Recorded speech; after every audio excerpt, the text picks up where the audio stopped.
I'll teach you something. Good morning. Good morning. It's not even 5:30 yet. Yeah, I don't know. I just woke up early this morning. No discernible reason. I guess I was excited to see snow in May. Well, yeah, snowing in mid-May. And it's actually staying on the ground. Yeah. And we've been in the house for over 50 days. I think it's gonna I think there's gonna be some Thing scenarios going on if you've ever seen the movie The Thing. I mean, I just feel like the weather is commiserating with us. Like, okay, you can't go anywhere. I'll snow. That'll make you want to stay inside. I don't know. Yeah, So, welcome to episode 2. Um, you made it. you did. So did we somehow. So I can go first today if you want. That's great. Sure. Yeah, I think I'm slightly more awake than you are. So Yes. today I'm going to teach you everything that you ever wanted to know and may not know about blue jays. Bluejays. So I was feeling like, I can't wait for spring and I just want to like hear birds and see birds. So yeah, blue jays. So what led me on this was just that I I saw like I don't know, I saw like some weird article about blue jays not really being easy birds to have at a bird feeder. So it instantly made me think about your dad and his crazy bird feeder contraption. So like as it turns out, blue jays, they prefer to sit on a flat surface. So the kind of feeder that you want for a blue jay is like imagine like a pedestal with a tray on top, and you just put some feed in the tray, and the blue jay can then land there, and then they can feed and be the crazy weird bullies that they are at the bird feeder. Weird. Yeah. So Mike's dad had this like strange happening a few years ago where he became like oddly obsessed with feeding the birds, and it's actually really endearing and cool, and I like watching the birds from your parents' kitchen table so much because they Yes. get a ton of different birds. But he doesn't even have a bird feeder. He just like throws 10 tons of bird seed onto a glass table Patio on table the that they never patio. use. Yeah. And like the entire patio gets like saturated with bird seed, and it has a million beautiful plants out there also. So it's like a bird oasis that's probably destroying the house, but like it really is a bird oasis. Like there's cardinals and Oh yeah, finches, and there's that butterfly bush and they have a next to butterfly it. bush. So it's Yeah, it's like it's Snow White outside, and like your dad is Snow White. It's amazing. But that was relatively a recent phenomenon too. yeah, Let I me don't. tell you, because I remember their first forays into bird feeding. My mom, okay, I don't know why my mom thought about this, but we had an old loaf of Italian bread that we didn't use for some reason. Like we bought a loaf of Italian bread, and they never used it, and it got stale, like rock hard. Yeah. So my mom and her genius thing, and this is, I remember the first time like she did this. She literally took the old bread, the entire loaf, and put it out on the patio. Like the birds are gonna chip away at it. Yeah, that's what she said. She said the birds will peck at it, and I was like, "Are you kidding me, Mom? Are you kidding me?" So it's kind of amazing to see the transformation from putting a giant stale loaf of bread onto the patio into what they do now, which is feed the birds with all this nice feed and all this other stuff. But yeah, continue with the blue jay. Okay, so first thing is, did you know that blue jays aren't actually blue at all? No, They're not blue. Actually, no blue bird is blue. So what? the crazy thing is that it's just a trick of the eye. It's basically called light scattering, where all of the light, so light comes in all colors, and basically all of the colors of light filter through their feathers except for blue. So that's what you're left with, is that you see blue. So they're actually brown. So you could test this yourself by sorry, we have a dog climbing you like a mountain. You could test this yourself basically by, if you ever had a blue jay feather, you could get it wet or grind it up, and you would find that it was brown. So unlike the northern cardinal, where there actually are red pigments in the feathers, there's no blue pigment at all in the blue jay. So it's just a trick of the eye. It's the blue dress, black and gold, blue and white. Well, don't start that up again. It's that. Please don't. So yeah, if you were to interfere in some way with that mechanism, you would no longer see blue. So the other cool thing is, so male and female blue jays look exactly the same, and that is really rare in the birding world. It's called sexual monomorphism. Normally, that sounds sexy. The men are the fancy boys. They're like, all beautiful and colorful. Wait. Let me stop you there. Men are always fancy boys. No, they're not. But anyways, it's like, usually they get all of the color details and stuff because, like they should, men need to work for the bird female's attention. So, usually you have a really decorated, beautiful male bird and sort of a more subdued female bird. And that is called sexual dimorphism. So when the two birds are different. So it's a little bit difficult to tell blue jays apart, like sexually, to tell if they're male or female because they look exactly the same. The only difference is the male is slightly larger. And in a mating situation, you can typically tell this because, like, men are, I'm calling them men birds. No, but the male birds are like, they try to mate in a whole group of like 3 to 10 blue jays, and there's like one female. So you can often find them in, these mating situations. It's a sausage party. Pretty much. You can often find them in these mating situations, and that's how you can tell the female from the males. So yeah, that... what else? Okay, so they can live for a super, super long time. So usually wild birds live between 5 to 7 years, but blue jays can live like over 20 years. So the oldest recorded lifespan of a blue jay was actually 26 years, 11 months. And I even found online, like someone, like a researcher who said that they actually knew of a blue jay who was 28 years old. But this is the only documented one because this bird was tagged in 1989 in Newfoundland.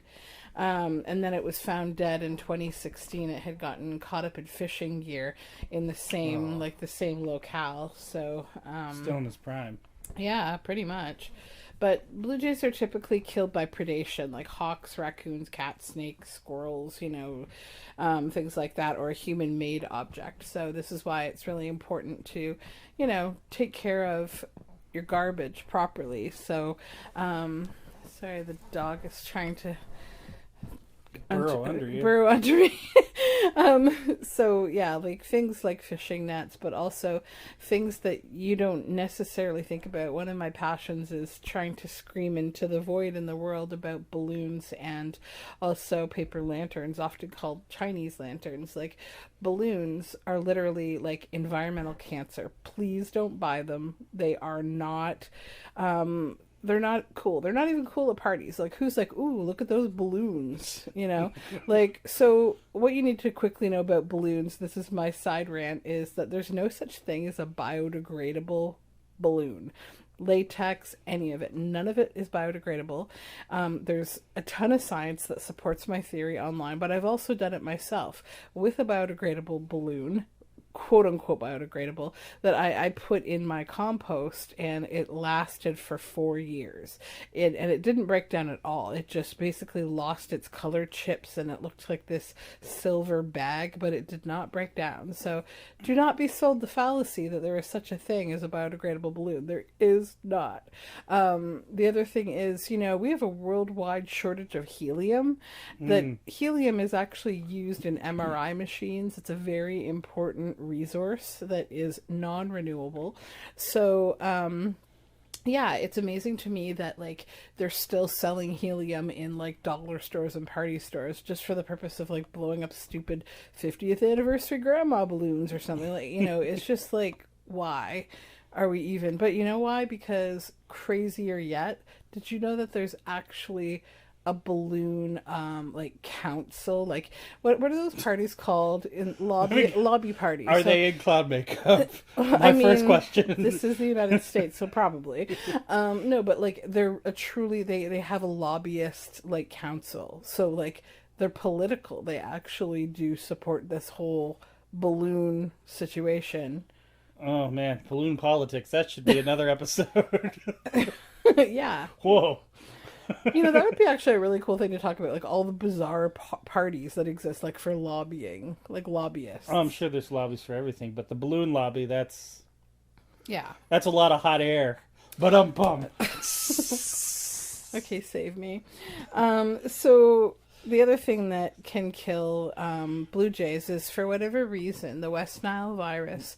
Blue jays seem to be a very very affected breed of bird. So there's I think all of the corvids, like the crows, the ravens, they were the blue jay is part of the corvid family, and they were all very affected by West Nile virus. But, they have a super strong spirit, and blue jays are cool because they're actually a local alarm system for not just their own kind of blue jays, but for all birds. So one of the biggest predator birds that attack blue jays is called the red-shouldered hawk, and they like scoop up a ton of other smaller birds. It's just they're like a very predatory bird. So blue jays, using their variety of sounds that they make, they act like an alarm system, like, hey, this bird's coming. So the funny thing is, though, and this is just like one of the weird quirks of their personality, is that they also sometimes use it to their advantage. Like they cry wolf because there will be a food source and they want to get rid of all the other birds that might try to eat that food source. Like they've been known to do it a lot at bird feeders that are like really awesome bird feeders, and like some backyard birders and feeders basically like hate that behavior, so they don't like having blue jays around. But then it actually is kind of a benefit because it keeps predators away from your bird feeders. So they're kind of like, you love them or hate them, but like I think overall it seems like they're good for the bird feeding situation. But they are also like very cooperative. So they're considered like a pack animal among birds. They're a pack species. So that's kind of interesting. Another thing about them, like I should maybe I'll take a little moment. I'm going to leave a little gap right here so that I could maybe insert some of the sounds that blue jays make, because they have a really interesting vocal range. Like they can vocalize so many different sounds. But the interesting thing is like there's sort of two different voices that they have, like lovely, wonderful, or like annoying and like squawky. And that's like, it's just individual to the bird. Like some just sound really nice and others just don't. And so yeah, maybe I'll insert a little bit of blue jay sound. And and the other thing about them is that they fly really slow. I don't know, like once I heard that, I was like, yeah, they do fly pretty slow. So typically, like birds fly, like a duck, for instance, they can go 60 miles an hour, where like a falcon could go like 200 miles an hour. Blue jays, they typically fly around 20 to 25 miles an hour, so they're like a really slow flying bird. That's another reason that they suffer from predation. But they are also super smart, just like all the rest of the corvids. They have been known to basically use tools when they're looking for food. So something like, one example is like a piece of newspaper. So they would grab a long piece of newspaper and like use it to like drag food out of like a crevice that they couldn't get food out of. And the other thing that they do, which I've seen in magpies, which is like one of my favorite birds, is that they've learned to wait. So say they're sitting somewhere and they're watching you eat a sandwich. They will wait for you to get up and leave, and then they will come and they will eat your scraps. Like they've been known to wait around, basically. And then the other thing I didn't know about them is that they they eat acorns. They love acorns. They eat other nuts as well. And just like squirrels, they often like will hide a lot of acorns and then forget like the majority of where they've left them. So they're responsible for growing a lot of trees. Interesting. But they have really diverse diets. The other funny thing about, like, not so much, I guess it's an eating habit as well, is that they will often chip off and keep like paint chips, like peeling paint. They will grab it and keep it. And the reason that they do this is because they need a little bit more extra calcium in their diet in order to make eggshells. So one thing that you can do is, like, if you have a house that has like an old shed with peely paint or whatever, you know, it's not the best thing that they do this behavior because, you know, obviously paint isn't great for birds. So just leave some eggshells in your garden and that will sort of give them that calcium source that they're looking for, and they won't be picking away at the paint on your house or something.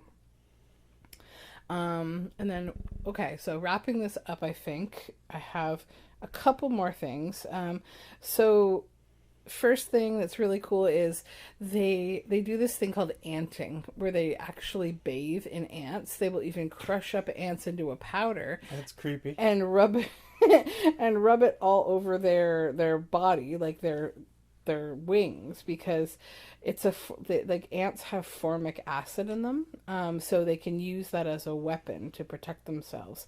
They're doing it on purpose, basically, to kill like bacteria, fungus, mites, and other little things that would be living on their body, like parasites.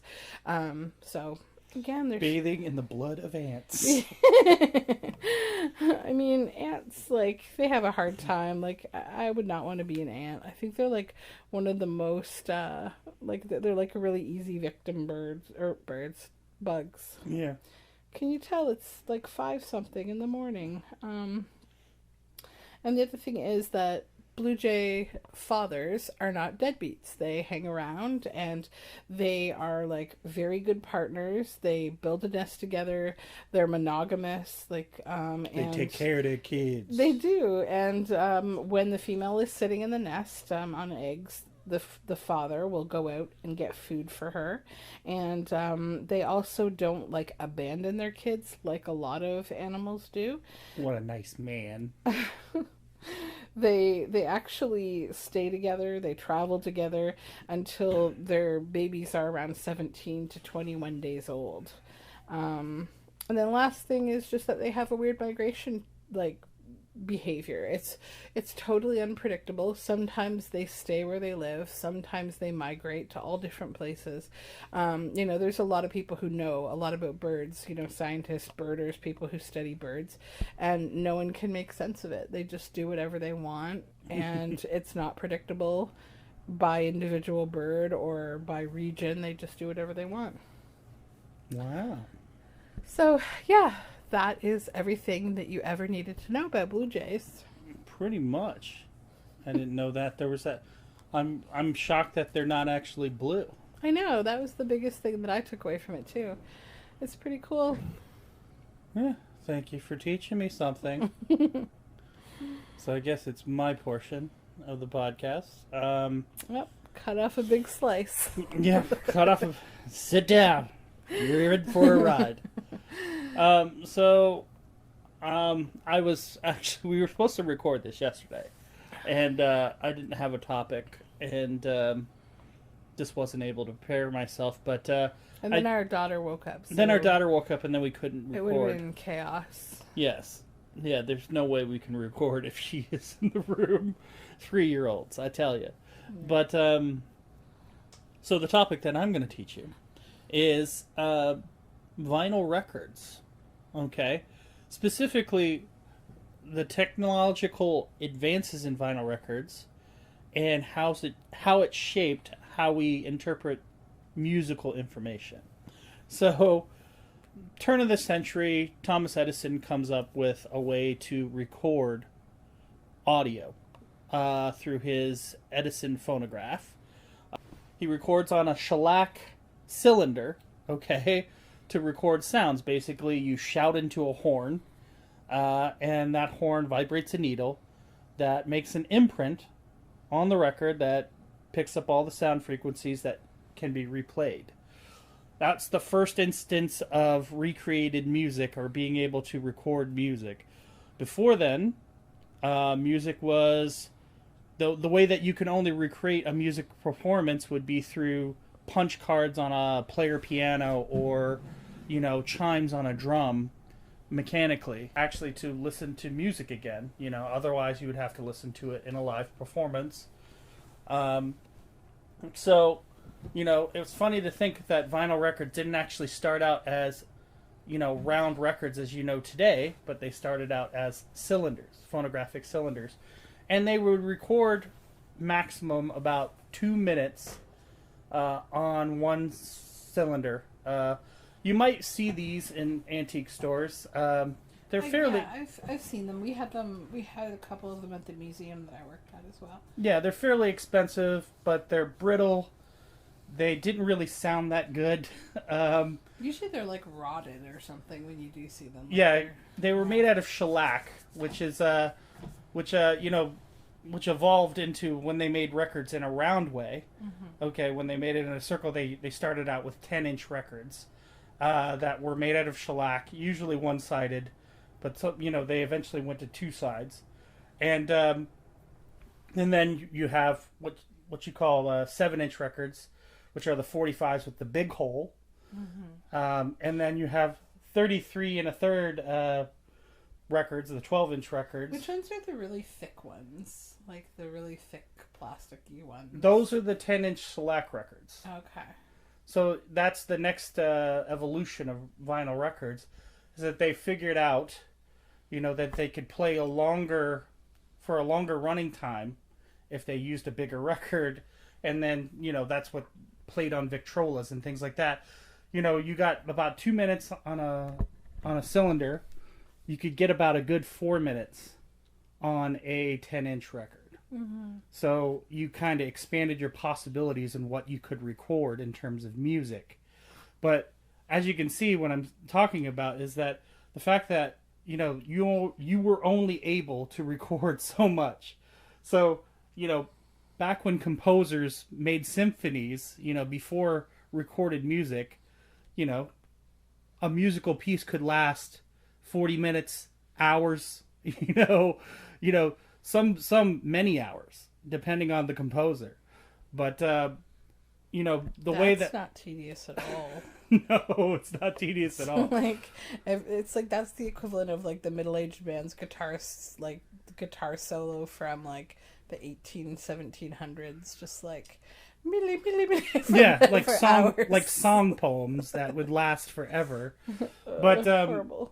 But yeah, so 10-inch records could record a maximum of 4 minutes, around there, give or take. The thing is that you could cut as many grooves into a record as possible, but you're limited to the size of the record.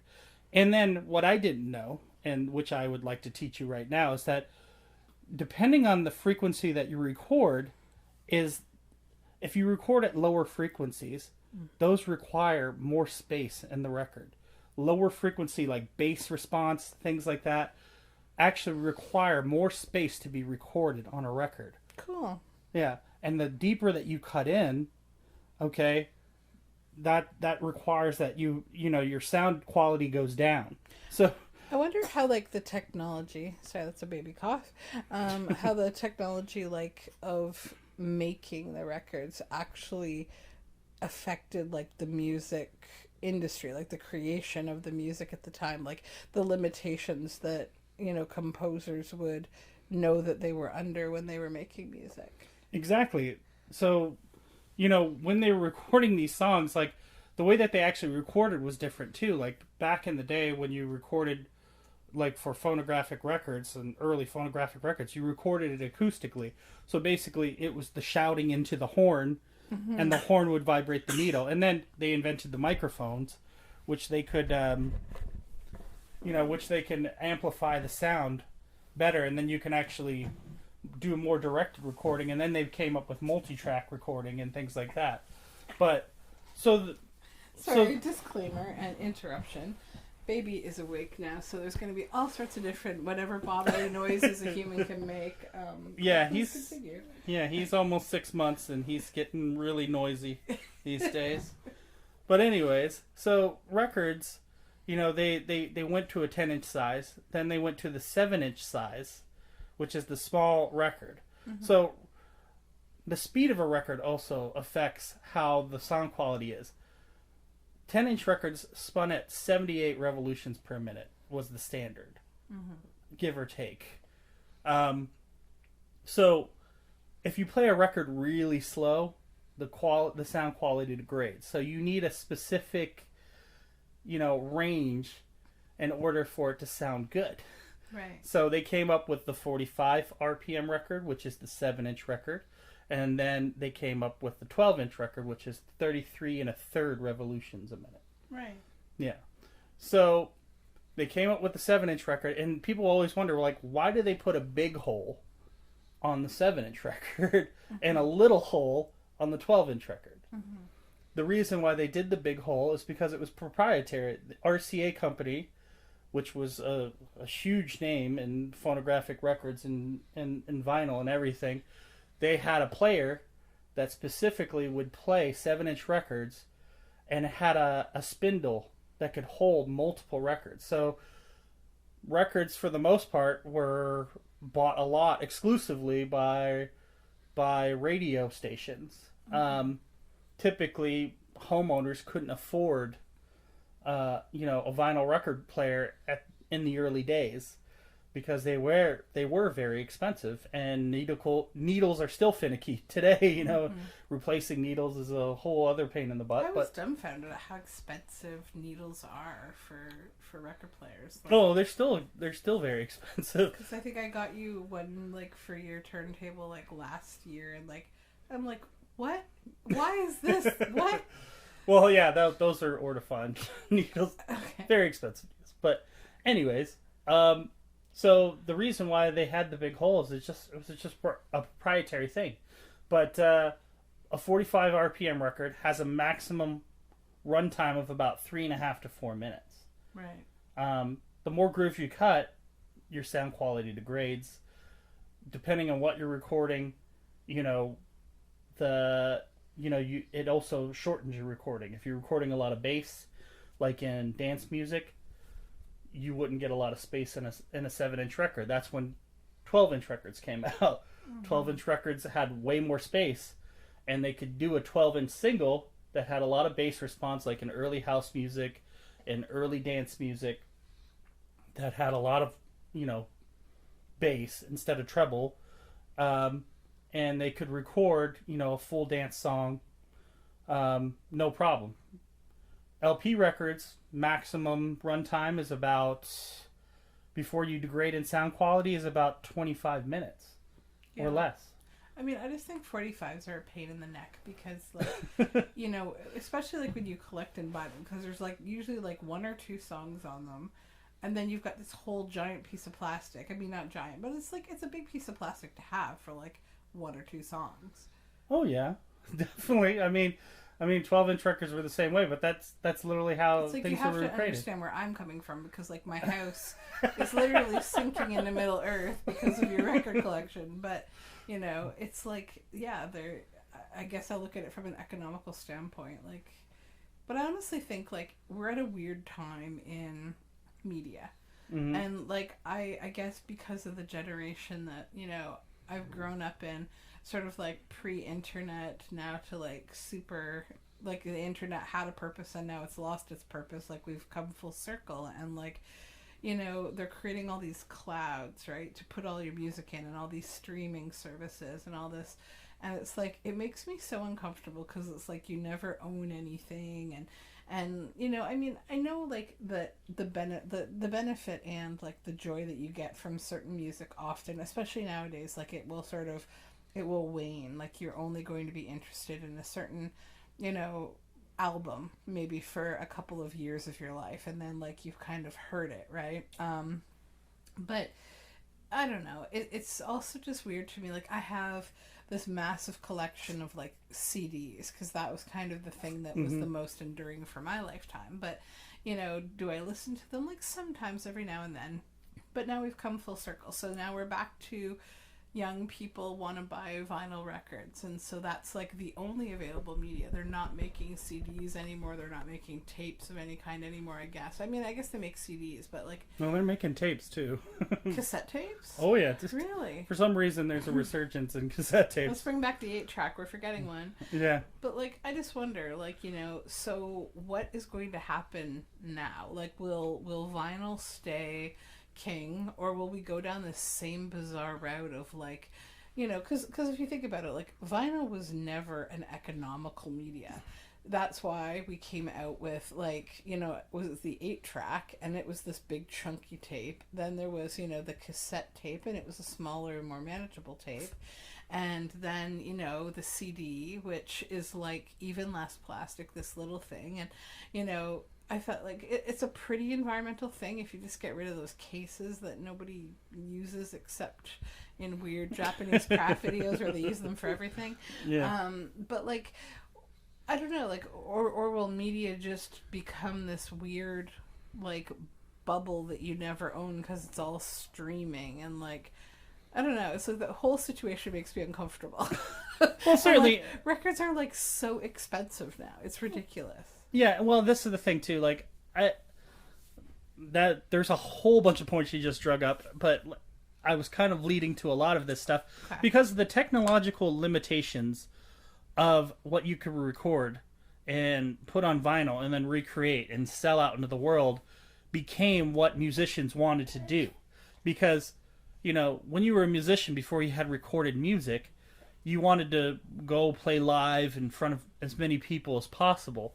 So the way that you do that, you know, as records evolved, was that you put it on a record. And those records got sold to radio stations and payola and all this other stuff. And people had it on their home players and things like that. So it became that popular music wanted to be, you know, put in these constraints of like, okay, I need to make a great hit 4-minute song or a great 3.5-minute song to put on a 7-inch record. You know, so the way that artists wanted to share their music and the way that people listened to their music became compressed into this idea that, you know, you have to do it on this particular medium of a 45-inch or a 45 RPM record, and your song should begin and end in such and such time. Right.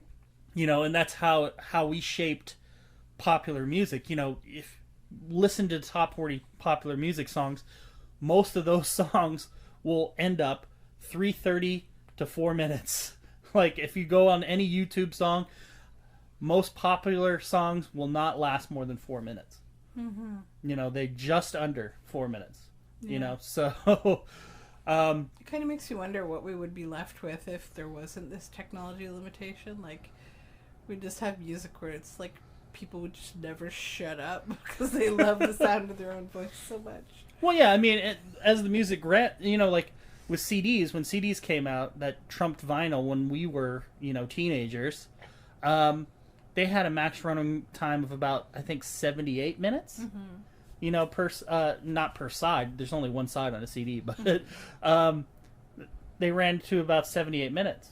Yeah. You know, and part of the reason, and you get to your point about the resurgence in vinyl, part of the reason why vinyl is so popular is because CDs and MP3s and music that you listen to on your iPad or iPod or whatever device that you're using. Rest in peace, iPod.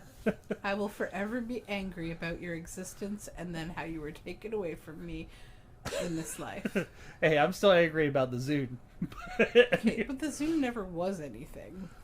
It was a great player, okay? But anyways, the reason why there's so many people going back to vinyl... Apple's evil, I'm just saying. ...is because of the inherent way that you record and you put music on vinyl, right? Mm-hmm. CDs are compressed.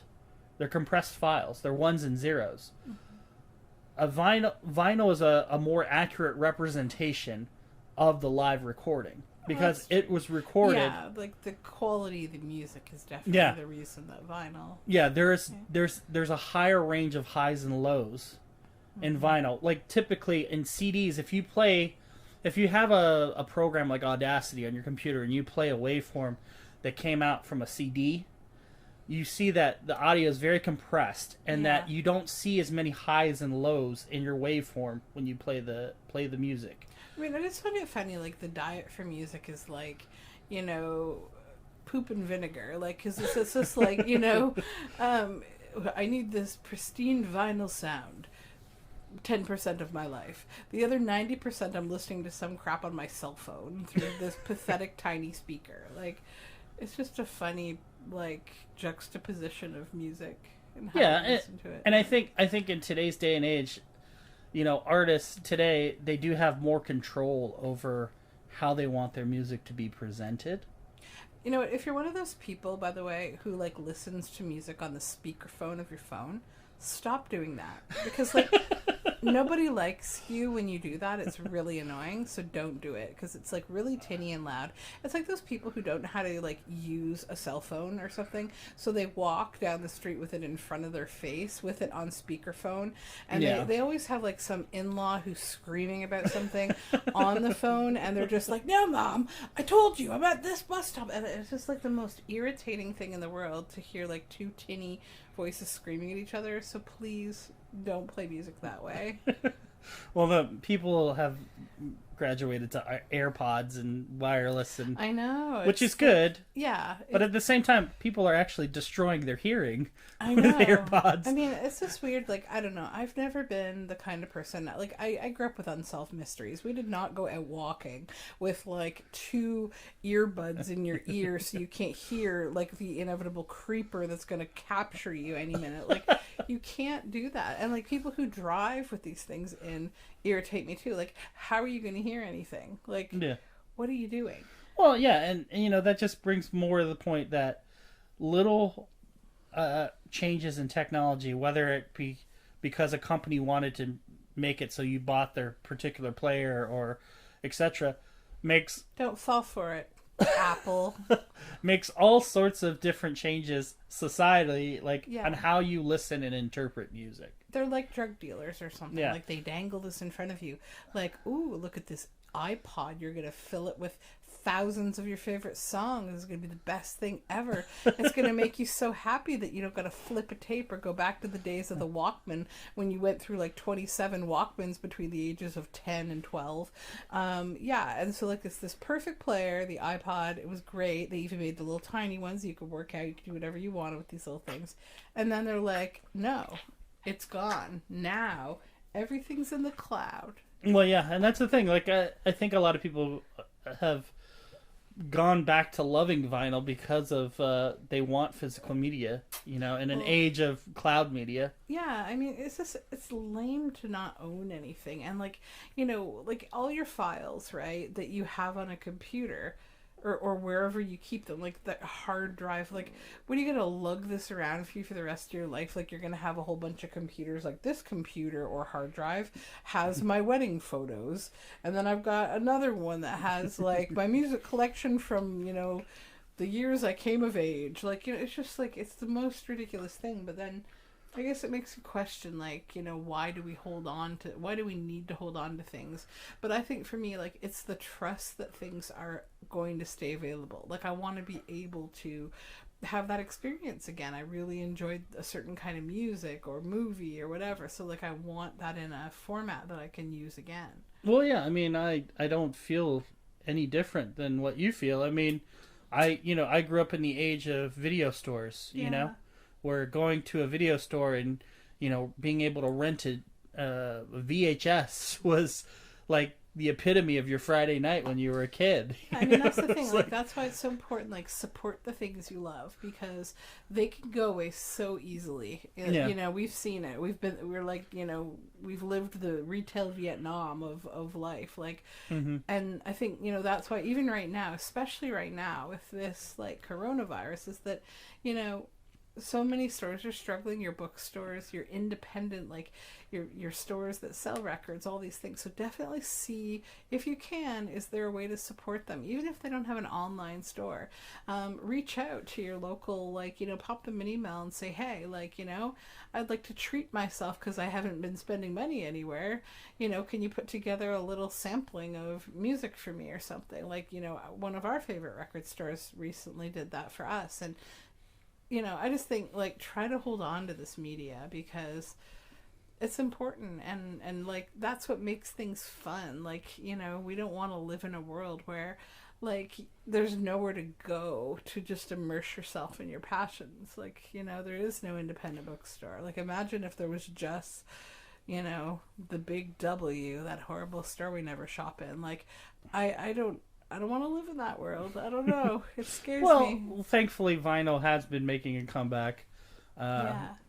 Thankfully and not thankfully. I've been a vinyl collector for more than half my life, and I hate to go into these record stores and these thrift shops and see records that I used to see every day for a quarter, now selling for like $20 for, Yeah. To some Having your hobby gentrified sucks so bad. That's been my whole life. Like, oh, I like Pyrex. Now Pyrex is, $1,000 a set or something. Like, it's just ridiculous. But yeah, I guess that's just like, I don't know, being an old person. Well, I mean, the good thing is that vinyl's still relatively accessible, and It is. Yeah. that was the whole purpose of music. And mass producing music is to make it more accessible and more people to be able to listen to it. Yeah. Obviously, doing that online is one of the easiest ways of doing it. But, like, we grew up in an age where, buying CDs and, 10 CDs for a penny at Columbia House or whatever, or BMG, we grew up with that kind of stuff. I'm a BMG millionaire. Oh, yeah, I know. Why don't you tell them about this story about your heists of BMG and Columbia House? So, gather round, children, because you're gonna teach us something again. I feel like I haven't been teaching anything to you. No, I mean, I think honestly your topic has been more conversational than my bird facts. But I was so like, me, I'm a bird nerd, and I was like so into all that information. You have been notoriously be called a bird nerd. Many times. So, I don't know if everybody listening is old enough to remember this. I make it sound like we're ancient, but we're not that ancient.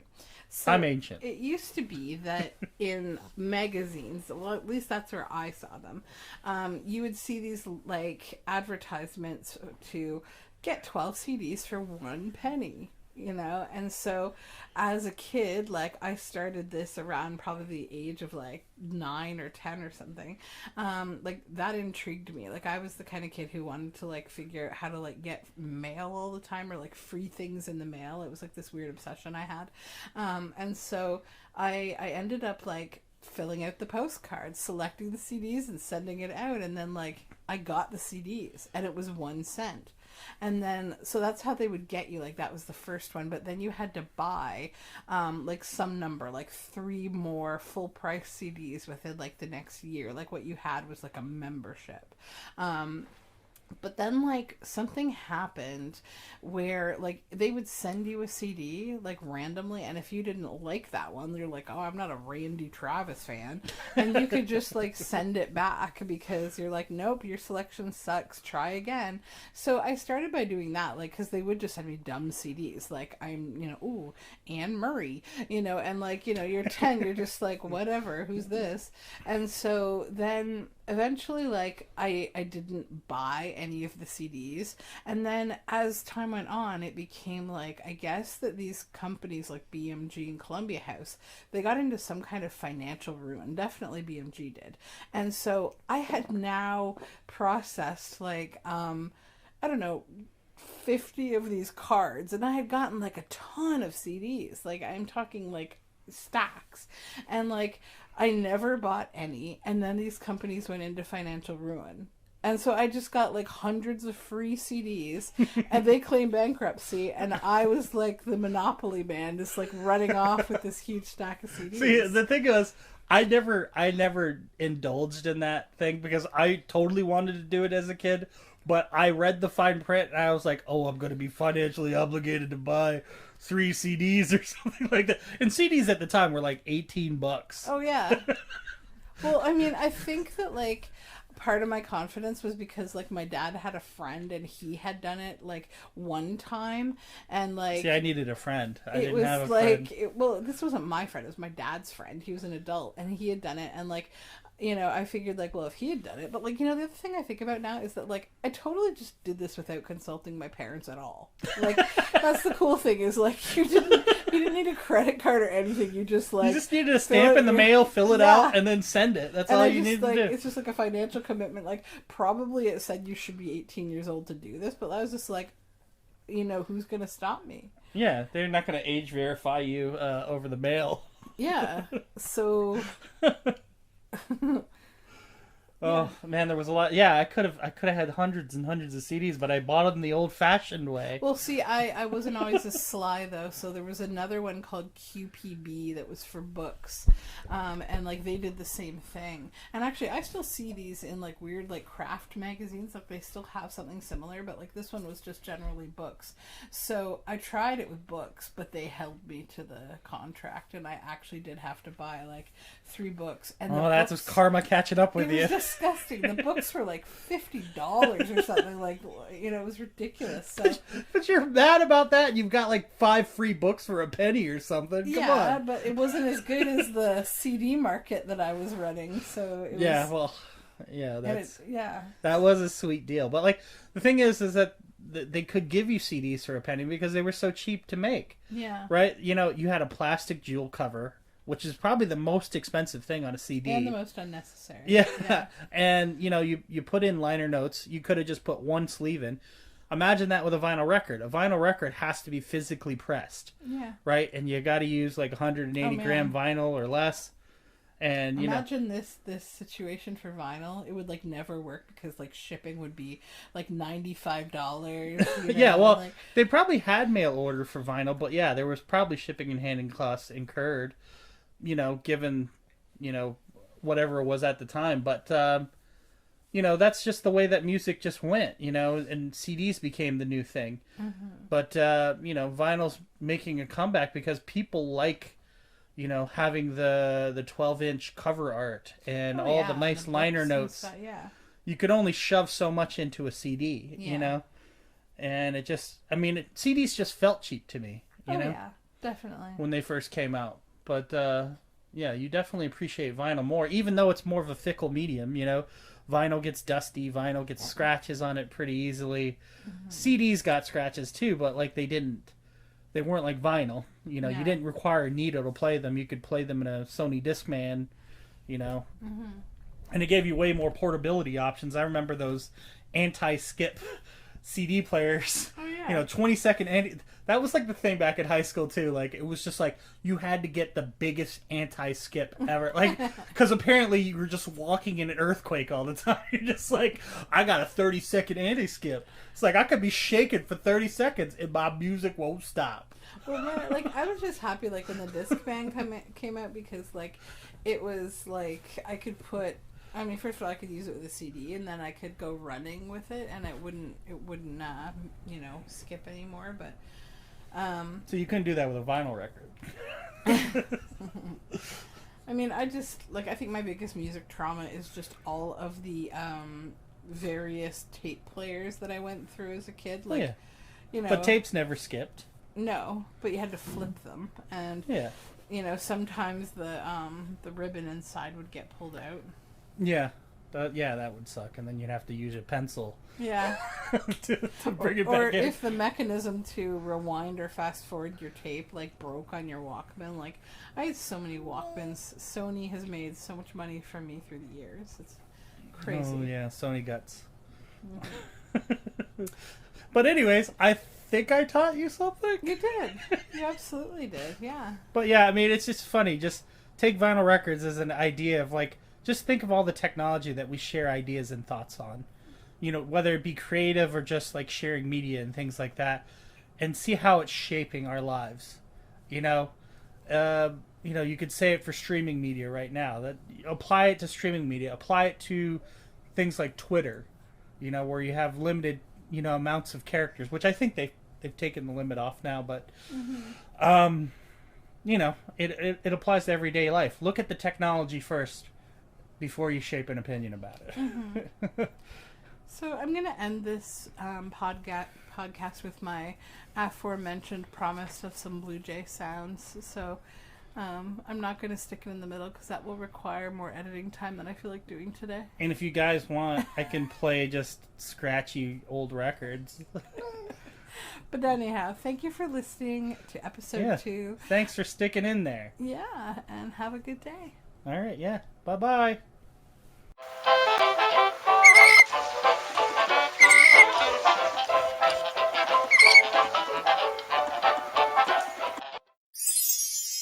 I taught you something.